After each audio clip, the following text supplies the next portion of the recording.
అందరికీ దీపావళి శుభాకాంక్షలు. ఎప్పటి లెక్కనే ఈ దీపావళి కూడా రెండు తీర్ల టపాసులు వేలుతున్నాయి.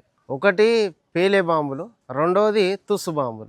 రేవంత్ అన్న ఇస్తున్న ఉద్యోగాల ఉల్లిగడ్డ బాంబేమో రాష్ట్రం అంతా ఇనబడేటట్టు వేలితే 1000 వారాల లెక్క వేలుతుంది అనుకున్న కేసీఆర్ కాళేశ్వరం బాంబేమో నీళ్ళల్లో వేసిన నిప్పు లెక్క తుస్సుమన్నది. రేవంత్ అన్న తెచ్చిన హైడ్రా భూచక్రాల తీరుగా భూములను కాపాడుతుంటే కవితక్క రాకెట్ మాత్రం తెలంగాణ భవన్లోనే పొగజూరింది.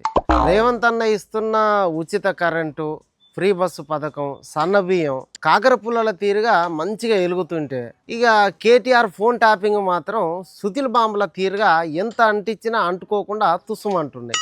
ఇందిరమ్మ ఇండ్లు తారాజువల తీరుగా ఊరూర మెరుస్తుంటే కేసీఆర్ గొర్రెల స్కామ్ సిచ్చుబుడ్లేమో బీఆర్ఎస్ పార్టీలనే సిచ్చు పెడుతున్నాయి. రేవంత్ అన్న బీసీ రిజర్వేషన్ల బాంబు దేశమంతా వేలుతుంటే కేసీఆర్ సుతిల్ బాంబులు మాత్రం ఫామ్ హౌస్కే పరిమితమైనవి. అందుకే తెలంగాణ ప్రజలు తుస్సు బాంబులు వద్దని పేలే బాంబులను కోరుకుంటున్నారు.